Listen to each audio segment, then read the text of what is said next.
Students, कैसे हो आप सब। उम्मीद करता हूँ आप और आपकी जो स्टडी है वो बहुत अच्छी चल रही है। आज की वीडियो हम क्लास 10th के अंदर chapter number 12 surface area and volumes की एग्जाम्पल्स को जो है वो स्टार्ट करने वाले हैं।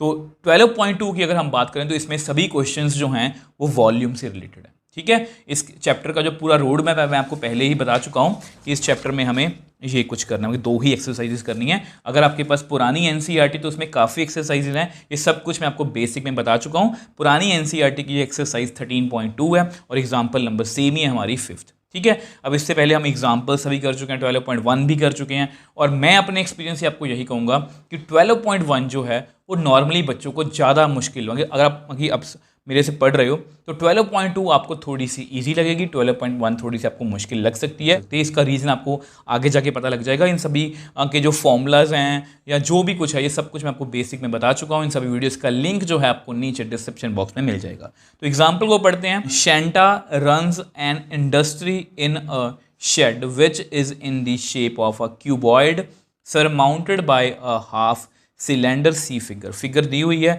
अब जिन बच्चों को फिगर समझ में नहीं, मैंने कुछ एफर्ट्स किए थे।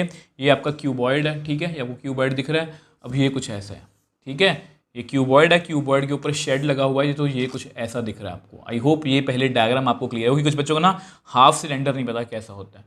तो अगर सिलेंडर की शेप आपको पता है ऐसी होती है, ठीक है, ये सिलेंडर है, इसको अगर हम हाफ कट कर दें तो ये कुछ ऐसा ही दिखेगा, यानी कि ऐसा ही। ठीक है, आई होप ये आपको क्लियर है। अब देखो डायग्राम क्लियर है आपको। If base of the shed is of dimension, shed इसको बोल रहे हैं वो, shed is of dimension 7 meter and 15 meter, मतलब इसकी अगर आप लंबाई की बात करो 7 मीटर है, चौड़ाई की बात करो 15 मीटर है। एंड हाइट, जो क्यूबॉइडल पोर्शन की हाइट है, देखो ये हाइट जो है ना यहाँ पर क्यूबॉइडल पोर्शन की लिखी गई है, मतलब इस वाले पोर्शन की। कई बार ये कंफ्यूजन होती है कि पूरे सिस्टम, देखो ये हाइट ना, ये यहाँ पर ये वाली हाइट बोला गया है 8 मीटर। कई बार बच्चे यहाँ से लेके यहाँ तक समझ जाते हैं, ये गलत है। ठीक है, तो find the volume of air that shed can hold, मतलब इसमें कितनी एयर आ सकती है। और जब भी किस चीज़ में क्या क्या चीज़ें मतलब हम भर सकते हैं कि ऐसा सब कुछ, जैसे पानी भरना हो, कोई चीज़ भरनी हो, तो वॉल्यूम का क्वेश्चन होता है। ठीक है, तो इसमें कितनी एयर आ सकती है। और भी पूछा है, further suppose that a machinery in the shed, इसमें कोई मशीनरी रखी हुई है, ऑक्युपाइज, उसने भी कुछ स्पेस घेरी हुई है 300 मीटर क्यूब, और वहाँ पर 20 वर्कर्स हैं, each of whom occupy about 0.08 meter cube space on an average, then how much air is in the shed. तो पहले हमें शेड का टोटल वॉल्यूम निकालना है। उसके बाद वो बोल रहे हैं कि उसमें मशीनरी है जो इतना मतलब कि जगह घेरती है, और एक बंदा 0.08 मीटर क्यूब जगह घेरता है। तो 20 बंदे अगर हैं वहाँ पर और मशीनरी के साथ, मतलब तब कितनी एयर रह जाएगी। क्योंकि आपको पता है जैसे आप एक रूम में बैठे हो, अब मान लो उस रूम में जो हवा है ना, मान लो उस हवा उसमें जो हवा है वो इतनी है, 300 मीटर क्यूब उसमें हवा भरी हुई है आपके रूम में। अब रूम बंद था पहले, अब जैसे ही आप रूम के अंदर गए तो आपने कुछ हवा, जो आपके जाने से जो हवा है, मगर जितने आप अंदर गए हो, ठीक है, जो जितना वॉल्यूम आपका गया उतनी हवा जो है वो बाहर निकल जाएगी। तो वो ये हमें पूछ रहे हैं, वो पहले वो क्वेश्चन क्लियर है।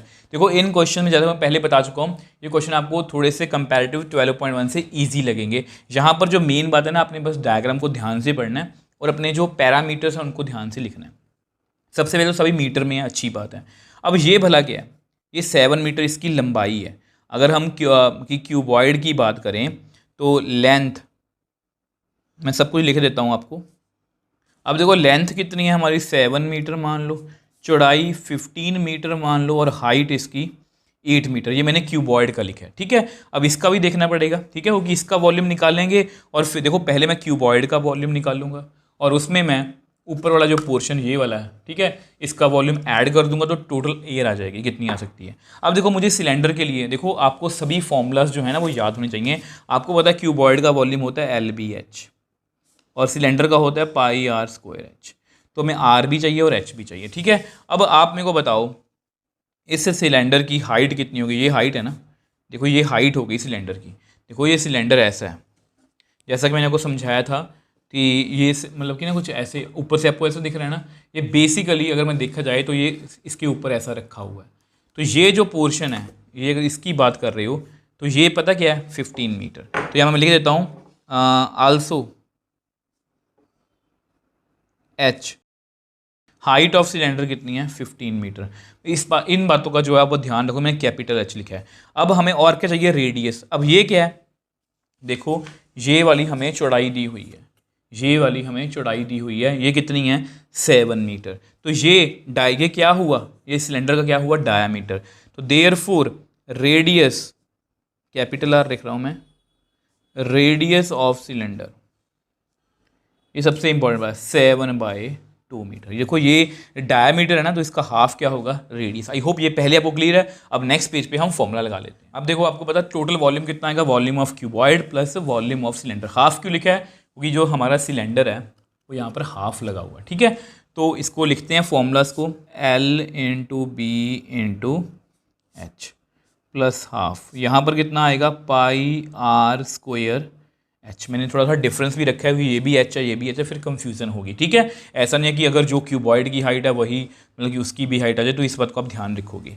अब एल हमारा कितना था 7, ये हमारा था 15 × 8, ठीक है, प्लस हाफ। अब यहाँ पर आप ले लो 22/7, रेडियस थी आपकी पता 7/2 का स्क्वायर इंटू एच। अब इसकी हाइट कितनी थी 15, तो इसको सॉल्व करते हैं। तो यहाँ पर आएगा 840 प्लस, इसको थोड़ा सा सॉल्व कर लेते हैं ताकि थोड़ी सी कैलकुलेशन आसान हो जाए हमारे लिए, ठीक है।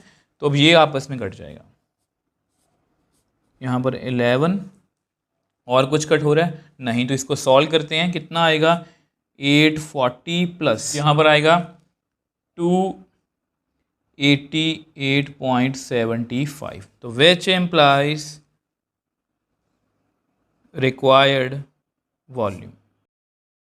तो रिक्वायर्ड वॉल्यूम कितना आ गया, दोनों को ऐड कर दो, 1128.75 मीटर क्यूब। तो वॉल्यूम के यूनिट्स जो होते हैं वो क्यूब में होते हैं, तो प्लीज़ इस बात का आप ध्यान रखोगे, ठीक है। बट हमें ये नहीं पूछा, हमें ये भी पूछा कि अगर वहाँ पर आपको पता है मशीनरी ने कितनी स्पेस ऑक्यूपाई की है 300, और कितने आदमी वहाँ पर 20, उनका एक का वॉल्यूम कितना है 0.08, तो उनको भी हमें माइनस करना पड़ेगा। मैं आपको लिख के दिखाता हूँ। अब देखो आपको पता है टोटल मशीनरी की ने कितनी स्पेस ऑक्यूपाई की है 300। अब एक बंदे ने 0.08 मीटर क्यूब जगह रोकी हुई है, तो 20 बंदों ने इतनी रोकी हुई है।